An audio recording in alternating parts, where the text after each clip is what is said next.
সকালে শালবনী, তারপরে পটাশপুরে স্মৃতি ইরানির সবার দিকে নজর ছিল আমাদের, এক্সক্লুসিভ কভারেজ ছিল আমাদের। এবং তারপরে এই মুহূর্তে যে ছবি আপনারা দেখছেন খড়গপুরের শাহী রোড শো, সেই রোড শোর দিকেও নজর থাকবে আমাদের। এর পাশাপাশি অবশ্যই দিনভর আমরা যে খবরে নজর রেখেছিলাম তা হলো আমাদের এক্সক্লুসিভ কভারেজ আজকে স্ট্রিং অপারেশন, যার দিকে আমরা নজর রেখেছি আজ দিনভর। কয়লা কেলেঙ্কারি, কয়লা কাণ্ড, যে কাণ্ড নিয়ে ইতিমধ্যেই প্রত্যেকটি ক্ষেত্রে সমস্ত জায়গাতে বাংলার সব থেকে বড় দুর্নীতি যেটা বলা হয়, জানি কখনো কথা বলার সাহস হয়নি এবং সব জেনেও কোথাও তদন্ত করার সাহস করেনি বাংলার কোনো সংবাদ মাধ্যম। সেই মাফিয়া রাজের পর্দা ফাঁস করেছে বা রিপাবলিক বাংলা। এবং দিনভর আমরা দেখিয়েছি আজকে আপনাদের যে কয়লা কেলেঙ্কারি, এই যে কয়লা কেলেঙ্কারির নেপথ্যে যারা রয়েছেন কয়লা মাফিয়ারা, তারা কারা, কিভাবে তাদের নেটওয়ার্ক কাজ করে, এবং এই অনুপ মাঝি, বিনয় মিশ্রা, তারা রাজ্যের বাইরে বা দেশের বাইরে থাকা সত্ত্বেও কিভাবে কতটা অ্যাক্টিভভাবে এই নেটওয়ার্ক কাজ করে। নেতা পুলিশদের পকেটে নিয়ে তাদের নাকের ডগা দিয়ে দিনের পর দিন ধরে কারবার করছে কয়লা মাফিয়ারা। গা ঢাকা দিয়েছে মূল অভিযুক্ত বিনয় মিশ্র, কিন্তু থেমে নেই এই কারবার। কয়লা কেলেঙ্কারির অন্যতম কিংপিন বিপুল বড় বড় রাজনৈতিক নেতাদের হয়ে সে ব্যবসা চালায় এবং তাতে মাসে মাসে টাকা ঢোকে কয়েকশো কোটি। জেনে রাখুন, বিনয় মিশ্র ডান হাত হচ্ছে বিপুল। পুলিশের সাহায্যে এসে চালিয়ে যাচ্ছে কয়লাকাণ্ডের নেটওয়ার্ক, যার শিকড় অনেক গভীরে। অবৈধ কয়লার ক্রেতা হয়ে আমাদের প্রতিনিধি কথা বলেছিল বিপুলের সঙ্গে। বাংলার সবচেয়ে বড় দুর্নীতি যা কখনো বলা হয়নি, সব জেনেও তদন্ত করার সাহস করেনি বাংলার কোনো সংবাদ মাধ্যম। সেই মাফিয়া রাজের পর্দাফাঁস এবার রিপাবলিক বাংলায়। চোখের আড়ালে নেতা পুলিশদের পকেটে নিয়ে দিনের পর দিন ধরে কারবার করছে কয়লা মাফিয়ারা। গা ঢাকা দিয়েছে মূল অভিযুক্ত বিনয় মিশ্রা, কিন্তু থেমে নেই কারবার। কয়লা কেলেঙ্কারি অন্যতম কিংপিন বিপুল বড় বড় রাজনৈতিক নেতাদের হয়ে সে ব্যবসা চালায়, তাতে মাসে ঢোকে কয়েকশো কোটি টাকা। এই হলো বিনয় মিশ্রা। কেউ জানে না সে কোথায়, সে কি নিখোঁজ, সে কি দুবাইয়ে। বিনয় মিশ্রা কোথায়? জেনে রাখুন, বিনয় মিশ্রের ডান হাত এই বিপুল। পুলিশের সাহায্যেই সে চালিয়ে যাচ্ছে কয়লা কাণ্ডের নেটওয়ার্ক, যার শিকড় অনেক গভীরে। এরপর আপনাদের কিছু কথা শোনাবো টেলিফোনে, যেখানে বেশ কিছু নামে আমাদের বিপ দিতে হয়েছে, কিন্তু সিবিআইকে তাদের পরিচয় দিতে আমরা প্রস্তুত। আমি যতদূর শুনেছি, ঠিক আছে, কি বলে আমাদের যে বাবু আছে না, উনি আমার চেনা পরিচিত, ঠিক আছে। কয়লা কাণ্ডে জড়িতদের অবিলম্বে শাস্তি দাবি করেছে বাম, কংগ্রেস, বিজেপি সহ রাজ্যের সমস্ত বিরোধী দলের শীর্ষ নেতৃত্ব। শাসক দলের তরফে অবশ্য মাফিয়া রাজের জন্য কেন্দ্রীয় সরকার এবং বিএসএফকেই দায়ী করা হয়েছে। পশ্চিমবঙ্গে বিশেষ করে তৃণমূল এবং বিজেপির মধ্যে একটা তো আন্ডারস্ট্যান্ডিং করেই তো চলছে বিভিন্ন জায়গায়। আমরা দেখলাম এই যে সিবিআইকে নিয়েও যা হচ্ছে, তার মধ্যে অনেক রাজনীতি আছে। যারা যুক্ত তাদেরকে ধরা উচিত। তাদেরকে এতদিন ধরে বিএসএফ কি করছিল? এই গরু পাচার কাণ্ডে সীমান্তগুলো পাহারা দিচ্ছিল, আর কয়লার এগুলো হচ্ছে আমাদের জাতীয় সম্পদ, কেন্দ্রীয় সরকারের অধীনাধীন রাষ্ট্রায়ত্ত সংস্থা। সেই সংস্থার থেকে কোটি কোটি টাকা প্রতিদিন লুট হয়েছে। কেন্দ্রীয় সরকার কি কুম্ভকর্ণের ঘুমাচ্ছিল? পাবলিক বাংলা টিভি সমস্ত মানুষজনকে যারা স্টিং অপারেশন করেছেন তাদেরকে অনেক অনেক ধন্যবাদ। তারা ওখানকার যে বাস্তব স্থিতিটা তুলে ধরেছে। রাজ্য সরকার যাদের, তাদের এমএলএ, এমপি, তার সঙ্গে সঙ্গে পুলিশ প্রশাসন, পুরো পুলিশ প্রশাসন সহযোগিতা করে এই টাকা পাচারের জন্য। প্রত্যেকটি গাড়ি, কয়লা গাড়িতে তাদের একটা প্যাড আছে, যে প্যাড সেটা একেবারে কলকাতা থেকে সেই প্যাডটা ইস্যু হয়। অর্থাৎ বোঝা যাচ্ছে সেই যে কালেকশন হয় তার অর্থ সমস্ত স্তরের মানুষ পায়। তৃণমূলের এক যুবনেতা, তার নাম দীপক মিশ্র, তার তদন্তে নাম আছে দীপক মিশ্র আর একজন লালা। এরা তৃণমূল কংগ্রেসের দায়িত্বশীল নেতা এবং যুব নেতা। এরাই চোরা কারবারি কয়লা পাচারের আসল নায়ক। এরা কোটি কোটি টাকা পাচার করে তৃণমূল কংগ্রেসের অর্থ ভান্ডার মজুত করছে। সিবিআই সূত্রে খবর, ভুয়ো পাসপোর্টে দেশ ছেড়েছে বিনয়। রিপাবলিক বাংলা স্টিং অপারেশন থেকে স্পষ্ট, বিনয় মিশ্রা ও এনামুলের মধ্যে প্রধান যোগসূত্র এই বিপুল। এই তিনজনই কয়েকজন রাজনৈতিক নেতার সঙ্গে যুক্ত। পুরো চক্রের গভীরে গিয়ে পূর্ণাঙ্গ তদন্ত করেছে রিপাবলিক বাংলা। আমাদের কাছে এও খবর, ফেরার বিনয় মিশ্রা কখনো দুবাই, কখনো দক্ষিণ আফ্রিকা, কখনো বা বাংলাদেশে গা ঢাকা দিয়েছে। মাফিয়াদের সঙ্গে নেতা ও প্রশাসনের শীর্ষ আধিকারিকদের একাংশের যে নিরন্তর যোগ রয়েছে তাও স্পষ্ট রিপাবলিক বাংলার স্টিং অপারেশনে। Bureau report, Republic Bangla. এবং আমাদের এক্সক্লুসিভ তদন্তমূলক সাংবাদিকতা বা ইনভেস্টিগেটিভ জার্নালিজমের পরেই কিন্তু আমরা যে ছবি, যে তথ্য, যে প্রতিবেদন আপনাদের সামনে তুলে ধরলাম, সেখান থেকে অনেকগুলো প্রশ্ন সামনে দাঁড়াচ্ছে। যে প্রশ্নগুলো নিয়ে মূলত আপনারা জানেন যে এই সোজাসুজি স্বর্ণালী একেবারে ডিবেট শো নয়, একেবারে তর্ক বিতর্ক নয়। যে ওপিনিয়নগুলো আমরা সন্ধান করি, যে প্রশ্নগুলোর উত্তর খুঁজি, সেই প্রশ্নগুলো আপনাদের সামনে রাখি। এক, শাসক দলের একাংশের মদতেই কি চলছে এই কয়লা পাচার? উত্তরের অপেক্ষায় থাকবো অবশ্যই। দুই, যে প্রশ্ন, পাচার রুখতে দায় কি এড়াতে পারে কেন্দ্রীয় সরকার? বারবার কেন্দ্রীয় সরকারের দিকে নিশানা করছেন বর্তমান রাজ্য সরকার, সেক্ষেত্রে এই দায় কি আদৌ এড়ানো সম্ভব? আর তিন, প্রশাসনের একাংশের মদতেই কি গা ঢাকা দেয়নি অভিযুক্ত বিনয় মিশ্রা? এর উত্তরগুলো অবশ্যই নেব, তবে তার পাশাপাশি জানিয়ে রাখি আমাদের সঙ্গে স্টুডিওতে যারা রয়েছেন দুই প্রাক্তন পুলিশ কর্তা রয়েছেন। নজরুল ইসলাম, আপনাকে স্বাগত রিপাবলিক বাংলা, এবং একই সঙ্গে রয়েছেন অরিন্দম আচার্য। অরিন্দম দা, আপনাকেও স্বাগত রিপাবলিক বাংলায়। আমি দুজনের কাছেই প্রশ্নের উত্তর নিয়ে আসবো, তবে তার আগে আরও একবার বলে রাখি যে আজকের এই বৃহত্তম, এই মুহূর্তে বাংলা মিডিয়ায় সব থেকে বড় স্টিং অপারেশন, সব থেকে বড় ইনভেস্টিগেটিভ জার্নালিজমের দৃষ্টান্ত কোথাও রেখেছি আমরা আজকে রিপাবলিক বাংলা। কারণ আমরা শুধু খবর নয়, শুধু শিরোনাম নয়, তার বাইরে কোথাও খবরের আড়ালে যে ঘটনাগুলো ঘটছে সেই মুখগুলোকে সামনে আনার চেষ্টা করেছি। এবং একই সঙ্গে অবশ্যই আমাদের নজর থাকছে, যেহেতু ইলেকশন দোরগোড়ায়, যেহেতু নির্বাচন দোরগোড়ায়, সেক্ষেত্রে আপনারা দেখতেই পাচ্ছেন যে রাজ্য জুড়ে এই মুহূর্তে প্রতিদিন চলছে প্রচার পর্ব।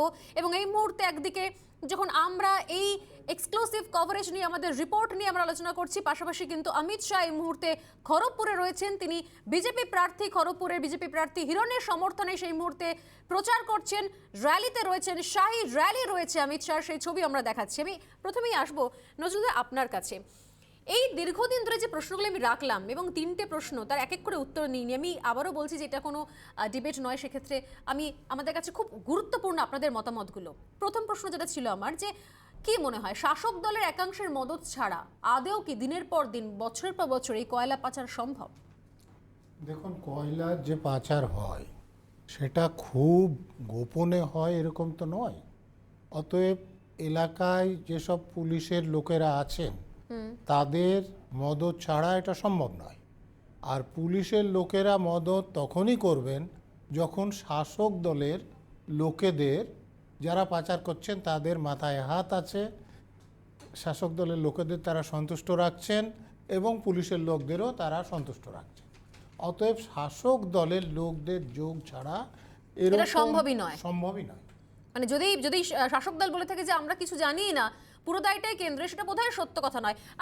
অরিন্দম, কোনো মতেই হতে পারে না, কোনো মতেই হতে পারে। অরিন্দম দা কি বলবেন? দেখুন, বাংলার ঘরে ঘরে একটা কবিতা আছে যেটা দ্বিজেন্দ্রলাল রায়, বলো বলো এমন দেশটি কোথাও খুঁজে পাবে না প্রতিদিন।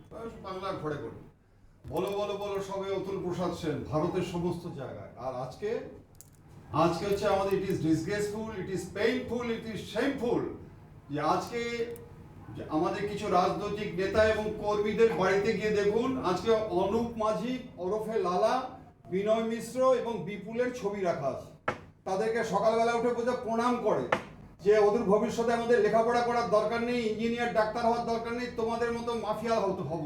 আপনি আমাকে বলুন তো, আজকে একটা কথা স্পষ্ট করে আপনাকে জানাতে চাই যে proper prayer never goes unanswered. If it is fact, proper action in proper time never go unanswered. কেন এতদিন ধরে অ্যাকশন হচ্ছে না? কেন আজকে আমরা যারা পুলিশে চাকরি করি, ডাকাতরা ডাকাতি করে মুখে কালি মেখে একটু লজ্জা থাকে, মানুষ যাতে না দেখতে পারে, আর এরা দিনের বেলা বছরের পর বছর কিভাবে আজকে ডাকাতি করছে। এবং আমি বলছি যে এটা due to the blazing of some unscrupulous political leaders and greedy unscrupulous high officials. এখানে আমার একটা প্রশ্ন রয়েছে, এখানে আপনার কাছে প্রশ্ন, আপনি যেটা বলছেন যে আমরা যখন স্টিং অপারেশন করেছি সেই জায়গা থেকে আরো একটা বিষয় উঠে এসছে, শুধুমাত্র রাজনৈতিক নেতাদের দিকে আঙুল তুললে হবে না, বলা হচ্ছে প্রশাসনের, পুলিশের একটা বড় অংশ এর সঙ্গে জড়িয়ে রয়েছে। সে বিষয়ে কি বলবেন? দেখুন, আপনার প্রথম মনে করতে হবে যে পুলিশ পোস্টিং কারা করে। অ্যাজ পার পুলিশ অ্যাক্ট রাজ্য সরকারের আন্ডারে হচ্ছে গিয়ে পুলিশ থাকবে, পুলিশের ক্ষমতা আছে এবং সেই সমস্ত পুলিশ অফিসারকে পোস্টিং করা হয় যাদের কাছ থেকে, যাদের ওই আপনার ঠিক হচ্ছে গিয়ে ওই আপনি দেখবেন ওই কিছু কিছু জন্তু আছে, মানে যেমন কচ্ছপকে উল্টে দিলে কিছু করতে পারে না, ঠিক তেমনি ওরা হচ্ছে এইসব পুলিশ অফিসার, এরা মেরুদণ্ডহীন, এরা দেশকে সর্বনাশের পথে এগিয়ে দিচ্ছে। আমি আপনাকে বলছি যে আজকে কতিপয় পুলিশ অফিসার, হাই অফিসিয়ালস এবং পলিটিক্যাল লিডার্স আজকে দিনের বেলায় কি সর্বনাশ করে দিচ্ছে যুব সমাজে। আমি অনন্ত এই উত্তরটাই নেব, তবে তার পাশাপাশি আমি এই একই প্রশ্ন নিয়ে আমি আবারও ফিরে আসব জানার জন্য। আমাদের সঙ্গে যেহেতু নজরুলদা রয়েছে, নজরুল ইসলামের মতামত খুব গুরুত্বপূর্ণ। নজরুলদা, আপনি কি মনে করেন বারবার প্রতি ক্ষেত্রে এই যে ঘটনাগুলো ঘটছে, এক্ষেত্রে যেরকম নেতা মন্ত্রীদের দিকে যেরকম আঙুল উঠছে, একই সঙ্গে পুলিশও তো বদনাম হচ্ছে, সেক্ষেত্রে পুলিশের ভূমিকা কি আদৌ অস্বীকার করা যায়? কি বলবেন? দেখুন, পুলিশের যিনি মন্ত্রী হবেন এবং মুখ্যমন্ত্রী যিনি হবেন, তিনি যদি টাকা তোলাটাকে প্রধান লক্ষ্য করেন, ঘুষ খাওয়াটাকে প্রধান লক্ষ্য করেন, তো সৎ পুলিশ অফিসারদের উপরে বসালে তিনি তো তোলাবাজি করবেন না, কারণ সেটা আইন মেনে করা সম্ভব নয় এবং সৎ থেকে করা সম্ভব নয়। এটা কি আপনি বর্তমান শাসক দলকে উদ্দেশ্য করে বলছেন? সব শাসক দলের মধ্যে কিছু ফারাক আছে, তবে বর্তমান শাসক দলের নেতাদের এই ব্যাপারে কোনো লুকোছাপা নেই এবং কোনো সীমা নেই। কিন্তু নজরুলদা, আপনি কি অস্বীকার করতে পারেন যে এই কয়লা কেলেঙ্কারি বা কয়লার এই চোরাচালান শুধুমাত্র এই সরকারের আমলে হচ্ছে, বাম আমলে হয়নি? না, বাম আমলেও হয়েছে, তবে এই সরকারের আমলে যতটা লাগাম ছাড়াভাবে হচ্ছে, যতটা খোলাখুলি হচ্ছে, যত বেশি পরিমাণে হচ্ছে, বাম আমলে হয়তো এতটা ছিল না, তখনও ছিল। আমি অবশ্যই আসবো এর পরের প্রশ্নের দিকে, যে কেন্দ্রীয় সরকারের ভূমিকা, কারণ যখনই বর্তমান সরকারের ভূমিকা সামনে চলে আসছে আতশ কাচের তলে, এবং আমরা নিঃসন্দেহে এটাকে অপরাধ হিসেবেই দেখেছি, আমরা নিঃসন্দেহে এটাকে তদন্ত করার চেষ্টা করেছি যে কেন বারবার খবরের শিরোনামে আসছে, কেন কোনো সন্ধান পাওয়া যাচ্ছে না, কারণ কোথাও সংবাদ মাধ্যমেরও একটা দায় থাকে সেই জায়গাগুলো, সেই মুখগুলোকে সামনে নিয়ে আসা। কিন্তু শুধুমাত্র একটা কোনো নির্দিষ্ট দলের রাজনৈতিক পরিচয়ের ক্ষেত্রে, রাজনৈতিক দলের ক্ষেত্রে আঙুল ওঠে কি? কারণ এই জিনিস তো অনেক আগে থেকে চলছে। যখনই আমরা বর্তমান শাসক দলের সঙ্গে কথা বলেছি, তখনই পাল্টা কোথাও আঙুল উঠেছে কেন্দ্রীয় সরকারের দিকেও। আপনারা শুনলেন কিছুক্ষণ আগেই রাজ্যের মন্ত্রী গৌতম দেব, তিনি অত্যন্ত একটা ভ্যালিড প্রশ্ন করেছেন। তিনি বলেছেন যে বিএসএফ এর তো দায় থাকে, কেন্দ্রীয় সরকারের তো দায় থাকে, কয়লার যে ইসিএল থেকে শুরু করে কয়লার যে খাদানগুলো রক্ষণাবেক্ষণ সবকিছু মনিটরিং, সেক্ষেত্রে কেন্দ্রীয় সরকারের ভূমিকা কি? তারা কেন কোনো পদক্ষেপ নিচ্ছে না? সেক্ষেত্রে তারাও কি জড়িত? ইসিএল এর কয়লা খাদানগুলি থেকে দিনের পর দিন চলছে বেআইনিভাবে কয়লা চুরি এবং কয়লা পাচার। আর এখানেই প্রশ্ন উঠেছে, ইসিএল এর সম্পত্তি দিনের পর দিন চুরি যাচ্ছে। আমি অবশ্যই এই প্রশ্নের উত্তর নিয়ে যাবো, তবে তার আগে আমি আবারও চলে যাচ্ছি অমিত শাহ র্যালিতে। इतनी भीड़ दिख रही है, क्या आप मानते हैं पहले के मुकाबले, आपके मुकाबले बीजेपी की स्थिति आज के समय में क्या है? देखिए, यहाँ परिवर्तन होने जा रहा है। भारतीय जनता पार्टी 200 से ज्यादा सीटों के साथ, प्रचंड बहुमत के साथ मोदी जी के नेतृत्व में यहाँ सरकार बनाने जा रही है। क्या मानते हैं कितनी सीट है? क्या 200 से ज्यादा जो आप कहते हैं उससे ज्यादा सीटें आएंगी बीजेपी? 200 से ज्यादा सीटें। अमित शाह जी, एक बड़ा सवाल मैं आपसे लूंगा, आजकल राजनीति में जिस तरह से कुछ भी होता है तो इलेक्शन कमीशन के ऊपर हमला कर दिया जाता है। आपने देखा नंदीग्राम में जो घटना हुई, उसके बाद इलेक्शन कमीशन पे हमला कर दिया गया, बीजेपी पे हमला कर दिया गया। क्या कहेंगे इस पूरे मुद्दे को लेकर? आप क्या कहेंगे? देखिए, जनता सब जानती है और इलेक्शन कमीशन अपना काम न्यूट्रल तरीके से कर रहा है। हो सकता है हमें भी कुछ चीजों से फरियाद हो सकता है हमारे विरोधियों को भी कुछ चीजों से फरियाद हो, मगर संवैधानिक स्थिति ये है कि इलेक्शन कमीशन को अपना काम करने देना चाहिए और उनके नेतृत्व में ही निष्पक्ष चुनाव हो सकता है। मैं सुनूंगा व्हील चेयर कैंपेन, आप मानते हैं कहीं ना कहीं मददगार होगा? मैं तो प्रार्थना कर रहा हूँ वो जल्दी स्वस्थ हो जाए, वरना ऐसा न कहे कि मैं चल नहीं पाती थी इसलिए हार गई। बांग्ला हमसे पूछना चाहता है, आप पूछिए। आपसे जानना चाहूंगी कि यहाँ पे रिपब्लिक बांग्ला ने एक इन्वेस्टिगेशन किया है, वहाँ पे दिखाया जा रहा है कि विपुल चौधरी नाम का एक आदमी है जो लाला, अनूप पाजी, उन लोगों के मिला मिश्रा के राइट हैंडर, वो सिखा रहा है। देखिए, हो रहा है, आप क्या बोलेंगे? देखिए, जांच एजेंसी अपना काम करेगी। मैं किसी के लिए व्यक्तिगत टिप्पणी करना नहीं चाहता।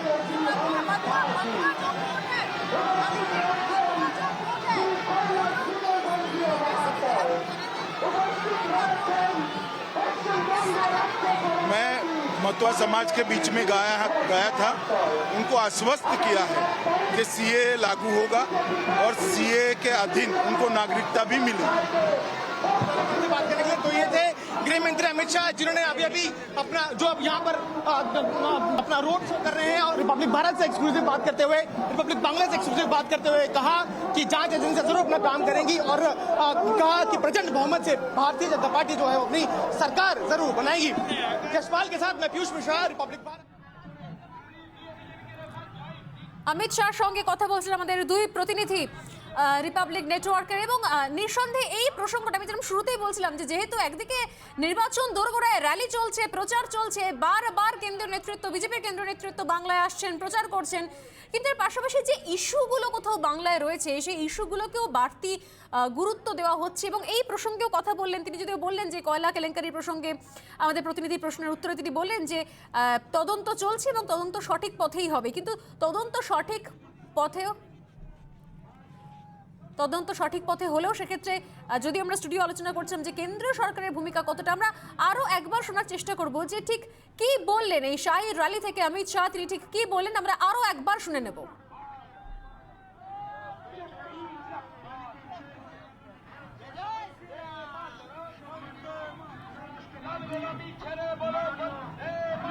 আমরা এই বিষয় নিয়ে আলোচনা করছি, আমাদের সঙ্গে স্টুডিওতেও রয়েছেন অরিন্দম দা এবং নজরুল ইসলাম। আমি অরিন্দমদার কাছে আসবো, তবে তার আগে আরো একবার যেটা বলছিলাম শুনে নি যে ঠিক এই রোড শো থেকে কি বার্তা দিলেন অমিত শাহ, আমাদের এক্সক্লুসিভ যে इंटरव्यू ছিল শুনে নেব একবার। यहाँ पर मिल रहा है अमित शाह जी, आप हमारे साथ हैं गृह मंत्री अमित शाह जो इस वक्त खड़गपुर में रोड शो कर रहे हैं। प्रचंड सपोर्ट उनको यहाँ पर मिल रहा है। आज के समय में क्या है? देखिए, यहाँ परिवर्तन होने जा रहा है। भारतीय जनता पार्टी 200 से ज्यादा सीटों के साथ प्रचंड बहुमत के साथ मोदी जी के नेतृत्व में यहाँ सरकार बनाने जा रही है। क्या मानते हैं कितनी सीट है? क्या 200 से ज्यादा जो आप कहते हैं उससे ज्यादा सीटें आएंगी बीजेपी? 200 से ज्यादा सीटें। अमित शाह जी, एक बड़ा सवाल मैं आपसे लूंगा। आजकल राजनीति में जिस तरह से कुछ भी होता है तो इलेक्शन कमीशन के ऊपर हमला कर दिया जाता है। आपने देखा नंदीग्राम में जो घटना हुई, उसके बाद इलेक्शन कमीशन पे हमला कर दिया गया, बीजेपी पे हमला कर दिया गया। क्या कहेंगे इस पूरे मुद्दे को लेकर? आप क्या कहेंगे? देखिए, जनता सब जानती है और इलेक्शन कमीशन अपना काम न्यूट्रल तरीके से कर रहा है। हो सकता है हमें भी कुछ चीजों से फरियाद हो सकता है हमारे विरोधियों को भी कुछ चीजों से फरियाद हो, मगर संवैधानिक स्थिति ये है कि इलेक्शन कमीशन को अपना काम करने देना चाहिए और उनके नेतृत्व में ही निष्पक्ष चुनाव हो सके। प्रश्न लूंगा, व्हील चेयर कैंपेन आप मानते हैं कहीं ना कहीं मददगार होगा? मैं तो प्रार्थना कर रहा हूँ वो जल्दी स्वस्थ हो जाए, वरना ऐसा न कहे कि मैं चल नहीं पाती थी इसलिए हार गई। बांग्ला हमसे पूछना चाहता है, आप पूछिए। आपसे जानना चाहूंगी कि यहाँ पे रिपब्लिक बांग्ला ने एक इन्वेस्टिगेशन किया है, वहाँ पे दिखाया जा रहा है कि विपुल चौधरी नाम का एक आदमी है जो लाला अनूप पाजी उन लोगों के बिना मिश्रा के राइट हैंड को सिखा रहा है। देखिए, जांच एजेंसी अपना काम करेगी। मैं किसी के लिए व्यक्तिगत टिप्पणी करना नहीं चाहता।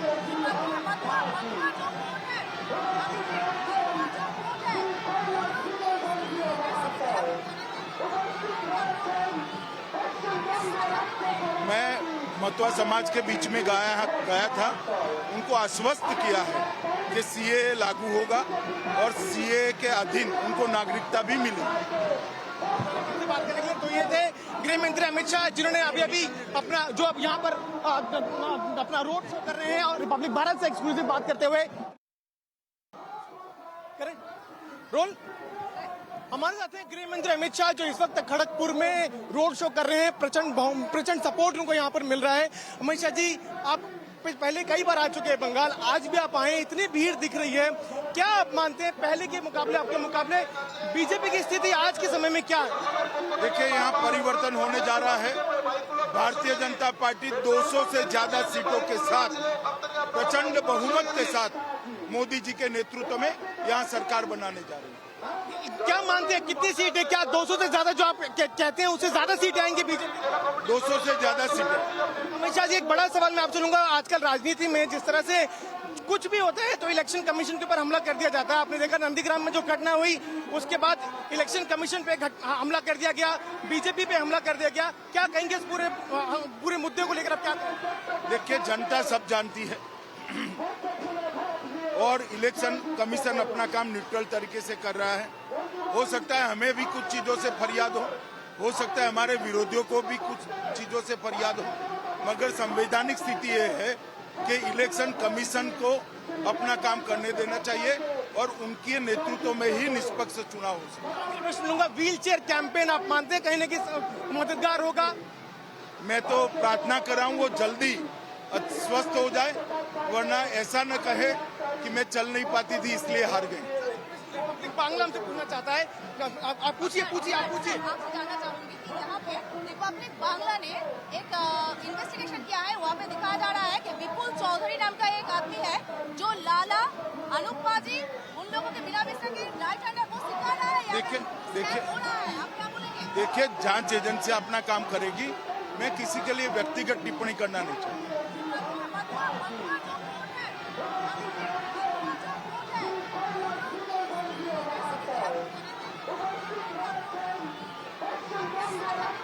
मैं मतवा समाज के बीच में गया था, उनको आश्वस्त किया है कि सीए लागू होगा और सीए के अधीन उनको नागरिकता भी मिलेगी। बात करेंगे तो ये थे गृहमंत्री अमित शाह। আমরা কথা বলছিলাম অমিত শাহর সঙ্গে। একদম সময় যদি আমাদের একদমই শেষের দিকে,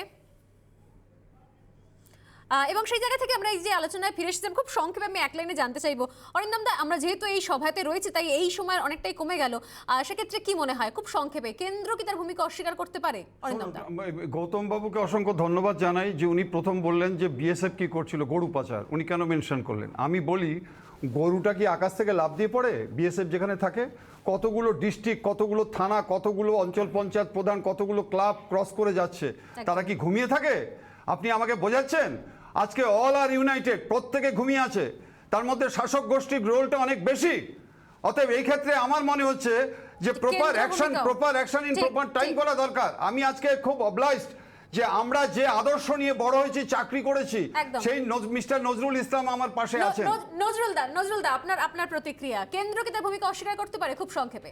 না, কেন্দ্র তার ভূমিকা অস্বীকার করতে পারে না, কারণ যে কোল ইন্ডিয়া আছে, এখানে ইস্টার্ন কোলফিল্ড আছে, এবং সেখানে আপনারা জানেন যে সিআইএসএফ এর লোক নিযুক্ত থাকে নিরাপত্তার জন্য। তো তাদের সহযোগিতা ছাড়া মানে ইস্টার্ন কোলফিল্ড যে কয়লাগুলো তোলে সেগুলো পাচার হতে পারে না।